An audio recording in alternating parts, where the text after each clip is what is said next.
ಕೂಡಿಗೆ ಆಂಗ್ಲ ಮಾಧ್ಯಮ ಮೊರಾರ್ಜಿ ದೇಸಾಯಿ ವಸತಿ ಶಾಲೆಯಲ್ಲಿ ಶಾಲಾ ಮಕ್ಕಳಿಗೆ ಕನ್ನಡ ಭಾಷಣ ಸ್ಪರ್ಧೆಯನ್ನು ಕೊಡಗು ಕನ್ನಡ ರಕ್ಷಣಾ ವೇದಿಕೆ ವತಿಯಿಂದ ಏರ್ಪಡಿಸಲಾಗಿತ್ತು. ಕಾರ್ಯಕ್ರಮದ ಅಧ್ಯಕ್ಷತೆಯನ್ನು ಶಾಲಾ ಪ್ರಾಂಶುಪಾಲರಾದ ಭಾರತಿ ವಹಿಸಿದ್ದರು.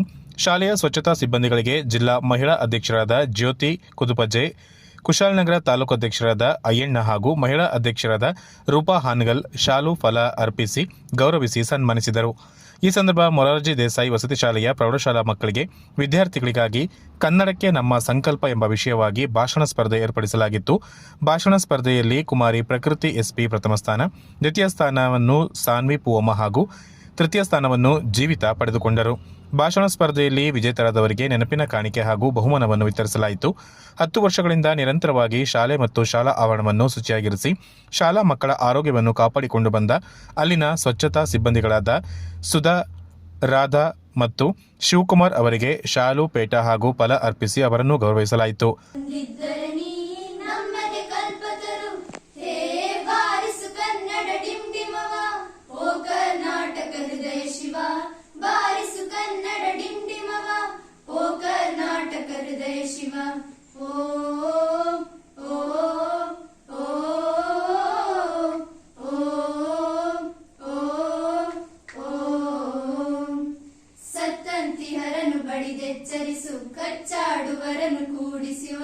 ಕನ್ನಡದಲ್ಲಿ ಮಾತಾಡುವಾಗ ಸಿಗುವಂತ ಖುಷಿ ಬೇರೆ ಭಾಷೆಯಲ್ಲಿ ಸಿಗುತ್ತೆ. ಈಗ ನಾವು ಬೇರೆ ಕಡೆ ಹೋದ್ರೆ ತಮಿಳು, ಕನ್ನಡ, ಮಲಯಾಳ, ತಮಿಳಲ್ಲಿ ಹೋದಾಗ ತಮಿಳ್ನಾಡಲ್ಲಿ ಹೋದ್ರೆ ನಾವು ಇಂಗ್ಲಿಷ್ ಬೋರ್ಡ್ ಸಮೇತ ಕಾಣಲಿಕ್ಕೆ ಸಾಧ್ಯ ಇಲ್ಲ, ಬರೀ ತಮಿಳಲ್ಲೇ ಇರುತ್ತೆ. ನಮ್ಮ ಕಡೆಗೆ ಅಲ್ಲಿ ಹೋದಾಗ ಮಾತಾಡೋಕ್ಕೂ ಬರಲ್ಲ, ಅದನ್ನು ಓದಕ್ಕೂ ಬರಲ್ಲ. ನಾವು ಹೇಗೆ ಅಲ್ಲಿ ಹೋಗಿ ಅವ್ರ ಜೊತೆ ಮಾತಾಡಿ ನಮಗೆ ಬೇಕಾದ ವಸ್ತುಗಳನ್ನಾದ್ರೂ ಬೇರೆ ಏನು ಬೇಕಂತ ಹೇಳಿದ್ರು ನಮಗೆ ಮಾತಾಡಕ್ಕೆ ಬರೋದಿಲ್ಲ, ಓದಕ್ಕೆ ಬರೋದಿಲ್ಲ.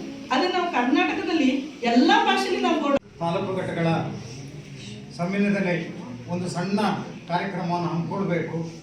ಅದು ಕನ್ನಡಿಗರು ಮತ್ತು ಕನ್ನಡದ ಒಡನಾಡಿಗಳು ಯಾವುದೇ. ಸಭೆಯಲ್ಲಿ ಕೊಡಗು ಜಿಲ್ಲಾ ಮಹಿಳಾ ಅಧ್ಯಕ್ಷರಾದ ಜ್ಯೋತಿ ಕುದುಪಜೆ, ಜಿಲ್ಲಾ ಮಹಿಳಾ ಪ್ರಧಾನ ಕಾರ್ಯದರ್ಶಿ ದಿವ್ಯಾ, ದೇವಾಂಗ ಜಿಲ್ಲಾ ಉಪಾಧ್ಯಕ್ಷರಾದ ರಾಜೇಶ್, ಜಿಲ್ಲಾ ಸಂಚಾಲಕರಾದ ಗೋವಿಂದ್ ದಾಸ್, ಟೈಲರ್ಸ್ ಘಟಕದ ಅಧ್ಯಕ್ಷರಾದ ಕೃಷ್ಣ, ಜಿಲ್ಲಾ ಮಹಿಳಾ ಉಪಾಧ್ಯಕ್ಷರಾದ ಪೂರ್ಣಿಮಾ, ತಾಲೂಕು ಅಧ್ಯಕ್ಷರಾದ ಅಣ್ಣಯ್ಯ, ಮಹಿಳಾ ತಾಲೂಕು ಅಧ್ಯಕ್ಷರಾದ ರೂಪಾ ಹಾನಗಲ್, ತಾಲೂಕು ಗೌರವಾಧ್ಯಕ್ಷರಾದ ಧನ್ರಾಜ್, ಖಜಾಂಚಿಗಳಾದ ರೊನಾಲ್ಡೋ, ಕಾರ್ಯದರ್ಶಿಗಳಾದ ರಾಕೇಶ್, ಹೋಬಳಿ ಅಧ್ಯಕ್ಷರಾದ ಗೀತಾ, ರಾಜೇಶ್, ಪುಷ್ಪ, ಯಶೋಧ ಹಾಜರಿದ್ದರು. ಶಿಕ್ಷಕಿ ಅಮೃತ ಕಾರ್ಯಕ್ರಮ ನಿರೂಪಿಸಿ ನಂತರ ಮಕ್ಕಳಿಗೆ ಸಿಹಿ ವಿತರಿಸುವ ಮೂಲಕ ಕಾರ್ಯಕ್ರಮವನ್ನು ಮುಕ್ತಾಯಗೊಳಿಸಲಾಯಿತು.